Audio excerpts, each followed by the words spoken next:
Matt, hopefully the next set of numbers is not a set of contradictions. Hopefully it lines up with maybe what we thought of this album. So Yeah. why don't you tease us? Yeah. So we've got next is Empires in Dance by Simple Minds. It comes in at number 989 in the 1980s on Best Ever Albums, number 109 in 1980, number 6,457 of all time. It is it did make Rolling Stone's list. It's Simple Minds' sixth highest rated album on Best Ever Albums. Yeah, they have six higher rated albums. So I am interested in why. I don't know if this is a John special or 1001, but John, what can you let us know what that is? This is another 1001, so that's Okay. how this one ended up.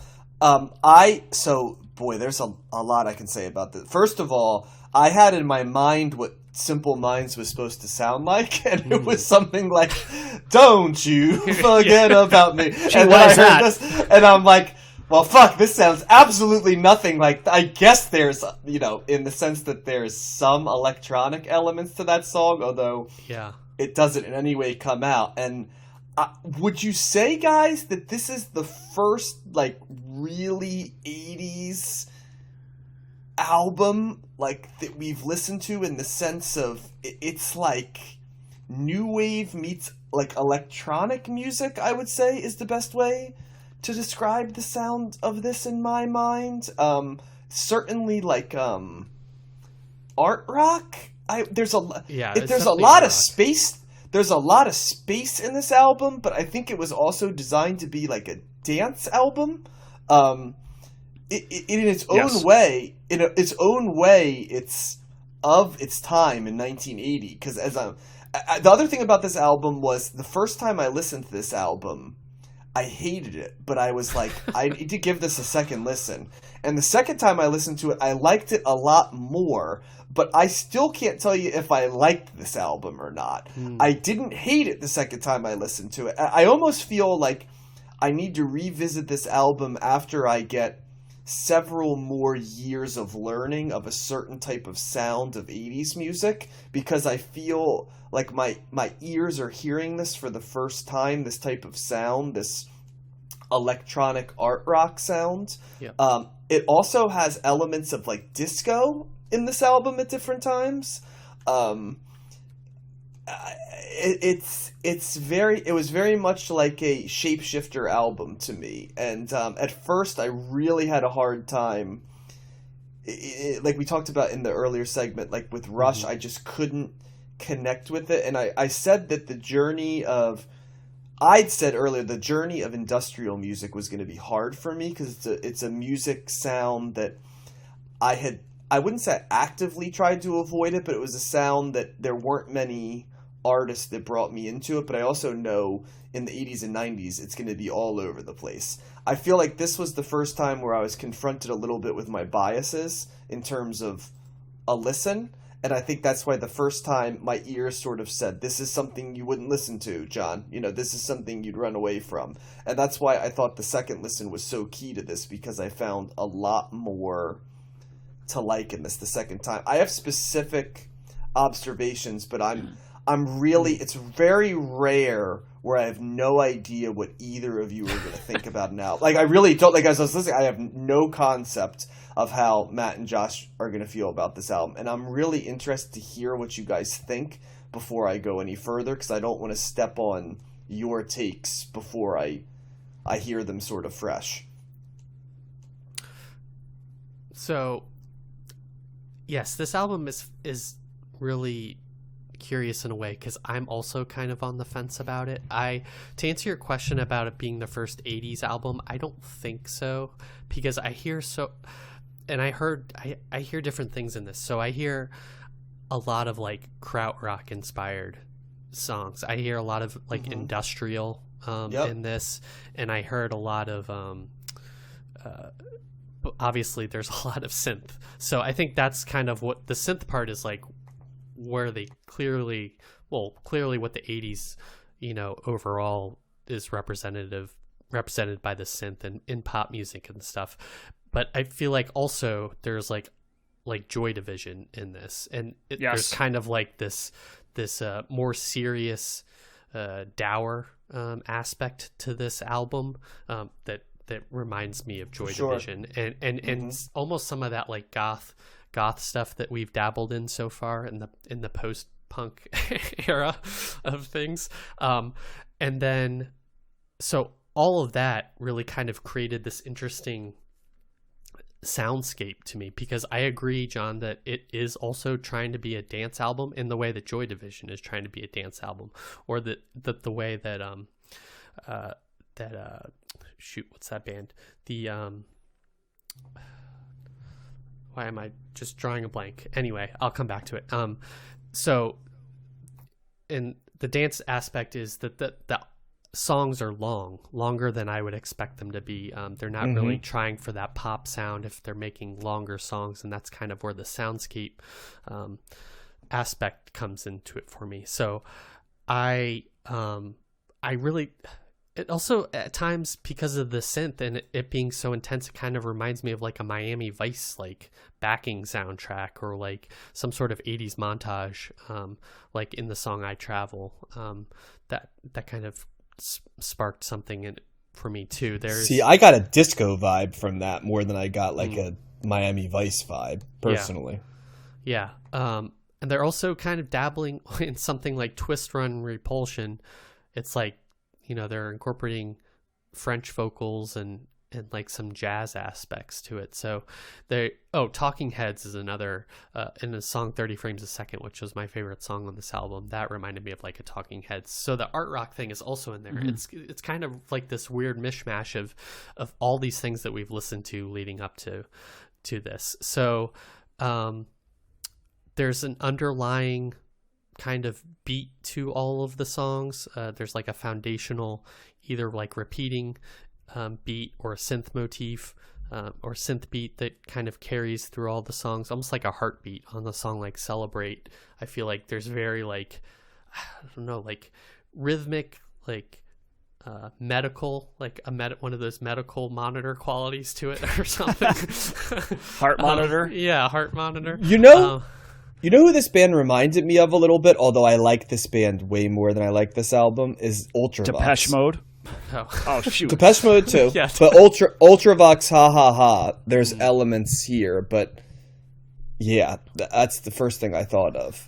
Yeah, so it's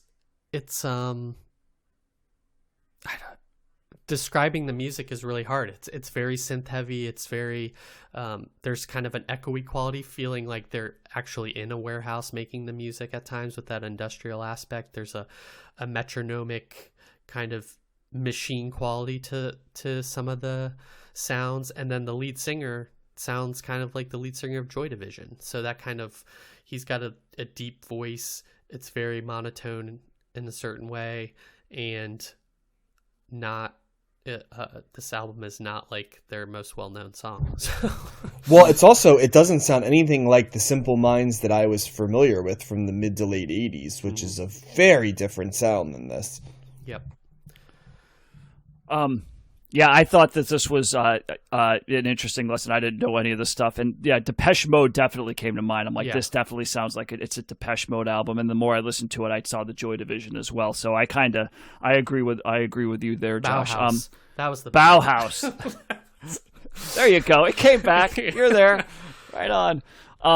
I really like this. The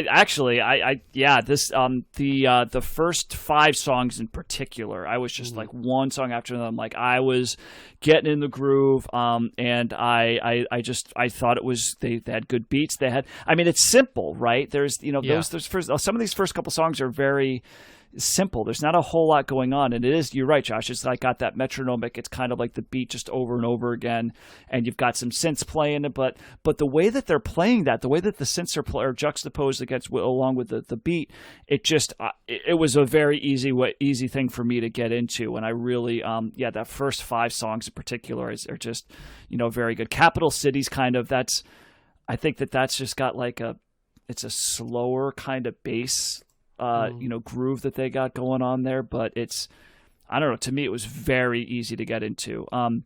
That's a cool synth part in Capital City. It's just and that's like a 7-minute long song, or 6 minutes. The one before it was 7 minutes. And I don't care that those songs, like these are good examples of songs that they kind of do, it's like the opposite of prog, right? It's not like they're trying different, it's not like moving on to different things. It's like, here it is. We're going to lay into this for 6, 7, 8 minutes, whatever. We're going to throw a couple of synths here or there to kind of, do a little bit of variety, but it's basically the same thing throughout. And if you don't like it, if it's boring to you, then it's not going to be an entertaining listen. To me, I find it quite pleasurable. Can I tell you a funny story that's along with that maybe, because I, as you guys know, I have not really partaken in the drugs in my life. So that's probably, I don't think of myself as a square, but that's one. But I do have a story that I think can inform from that end of things. I can remember there was a club in Trenton where I grew up that I went to a couple friends to, and it was, they would have an 80s night. And in the 80s night, they would play, it was not 80s night like Michael Jackson, Madonna 80s night. It was like 80s indie rock. So like you'd walk in, you'd hear like Debaser by the Pixies and stuff, right? And I can remember that one night we were celebrating, and I had quite a few drinks that night. So toward the end of the night, you're at that state where you're sort of just floating through, the evening. And I can remember that New Order came on. Like, and not New Order, like Bizarre Love Triangle, but like, a deeper cut, not Blue Monday, like stuff like that. And it's that thing where it's like an 8-minute song. And I remember it felt like it was like soundscaping, like that era, that like that part of like when you've had a few, you know what I mean? And you've kind of gone into like inhibitions low, but it's just, you have no concept of time anymore. Yeah, time slows down and you're vaguely euphoric, but also you're hyper aware of your senses, but the music behind you is just repetitive, right? Yep. Which is how I always thought that like, that must be what like going to a rave and doing ecstasy is like. It must be that feeling, right? Because you're at this like incredibly euphoric sensory element, and then you're listening to this music that's like very, very repetitive, right? And goes to some codas at times, but the codas are not complex, right? And that's like how I thought about this album at sometimes. Like I had it on and I was listening to it, and next thing you know, like 5 minutes were gone, and I would realize like in capital cities that 6 minutes had gone, I'd be like, I don't know if I need it this much. But there was like 5 minutes that went before I realized it. Yeah. So I guess that's the best way I could describe this sound. It's got a krautrock feel to it as well because of that. It's not. I wouldn't say that it's traditional and it's repetitive, and it kind of just leans into that one idea, that main idea that it's got. I wasn't a fan of Twist Run Repulsion. I thought that was kind of like the avant-garde, like experimental track on this. Yeah, it was the most different for sure. That's a harsh listen. I did not find that really enjoyable to listen to much at all. That was something that I would definitely go back to this record.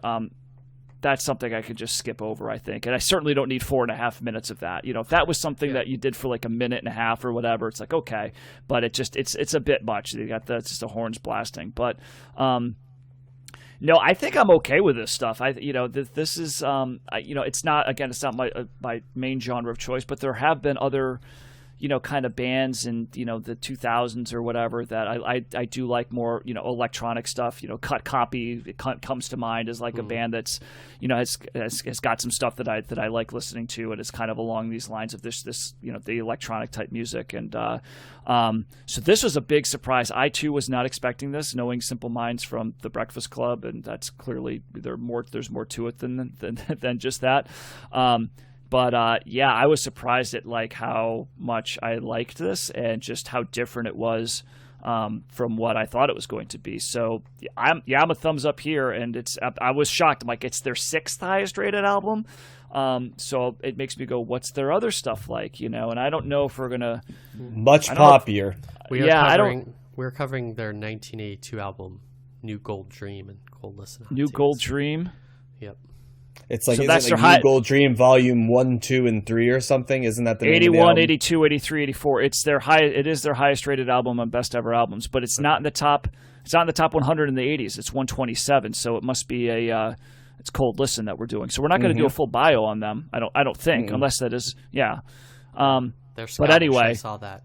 Yeah, they are Scottish. Well, I got how when Spotify runs out, sometimes they play you a track from another Yep. album, Yes. and they played a version of Chelsea Girl, but I don't think it was the Nico Chelsea Girl. I think it was different, but it has some of the same string. You know, it's a very much like a new wave version of Chelsea Girl. So I would be curious to hear the origin of that, because I listened for a little bit. I'm like, are they covering Chelsea Girl by Nico? And there was strings, and it kind of fooled me at the beginning, but it's a different song, it seems like, from what I listened. But they were definitely genre shifting, you know, shape shifting at this time for sure, with what that sounded like, and that was only a year ahead of this.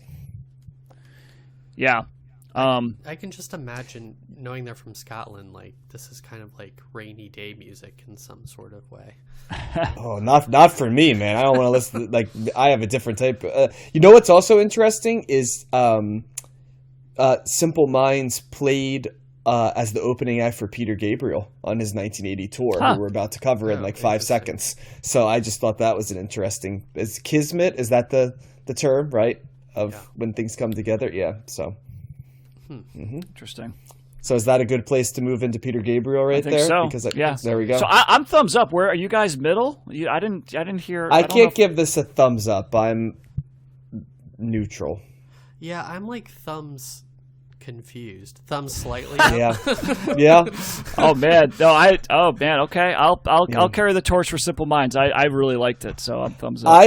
I reserve the right to revisit these more industrial sounding albums when I get a greater sound palette of that sound, because I knew of all of the music we were going to cover, and I know you guys have mentioned jazz, hip hop, different stuff like that. Ska. The only yeah, but you have a dislike of ska, not like I'm open minded. You have a dislike of the set. Like there were others. I knew for me the toughest was going to be industrial, because it's a sound that I don't have formative groups that I love and I've connected with that have that sound. And it has certain things that are difficult for me, but that only means that I just have to explore that, because I can't believe there will be nothing within any genre that I don't like. And I've already found some things that are industrial light that I've liked, but then there's stuff like this where I'm like, I don't actively hate this, but I don't feel like I'm 100% ready to be an informed critique of this yet. So, and maybe that's why like Josh thumbs confused. Yeah. All right. I think it also was the fact that it was Simple Minds, and I was not expecting to be confronted with that sound from them. It's like, what the fuck? Like, Yeah. this isn't what this was supposed to be. So, yeah.